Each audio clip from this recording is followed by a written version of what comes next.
আজ তৈরি করে দেখাবো আলুর দম। আলুগুলো ভালো করে ধুয়ে পরিষ্কার করে নিয়েছি। এখন চুলায় প্যান বসিয়ে দিয়ে পরিমাণ মতো তেল দিয়ে বেশ কিছুটা পেঁয়াজ কুচি দিয়ে দিলাম।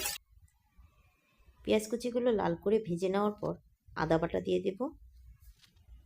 দিয়ে দিব স্বাদ মতো লবণ, হলুদের গুঁড়া, 1 চামচ মরিচের গুঁড়া, ধনিয়ার গুঁড়া, দারুচিনির গুঁড়া, দিয়ে দেব ব্লেন্ড করা কাঁচামরিচ, কয়েকটা তেজপাতা।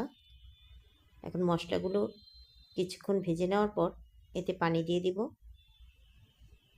ঝালটা একটু বাড়িয়ে দেওয়ার জন্য আরও কিছু কাঁচামরিচ এখানে দিয়ে দিলাম। দিয়ে ভালো মতো কষানোর পর আলুগুলো দিয়ে দেব। আলুগুলোকে সময় লাগিয়ে কিছুক্ষণ ভেজে নেওয়ার পর এতে পরিমাণ মতো পানিটা দিয়ে আমি একটা ঢাকনা দিয়ে ঢেকে রেখে দেব। মাঝে মধ্যে আবার একটু আলুগুলো আমি নেড়েচেড়ে দিচ্ছি। আলুর ঝোলটা যখন ভালো মতো শুকিয়ে যাবে তখন এর মধ্যে আমি ধনিয়া পাতা দিয়ে দেব। ধনিয়া পাতাটা দিয়ে আরও কিছুক্ষণ আলুগুলোকে আমি নেড়েচেড়ে ভেজে নেব। আলুর দমটা তৈরি হয়ে গেছে, আমি একটা প্লেটে তুলে নিচ্ছি। এর মধ্যে কিছুটা ধনিয়া পাতার চাটনি দিয়ে দিব। এর জন্য ধনিয়া পাতা, আলু বখরা, রসুন, কাঁচামরিচ ব্লেন্ড করে নিয়েছি।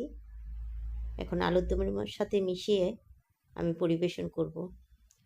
গরম গরম আলুর দম শীতের মধ্যে খেতে খুবই ভালো লাগে। সবাইকে অনেক ধন্যবাদ। আল্লাহ হাফেজ। আসসালামু আলাইকুম।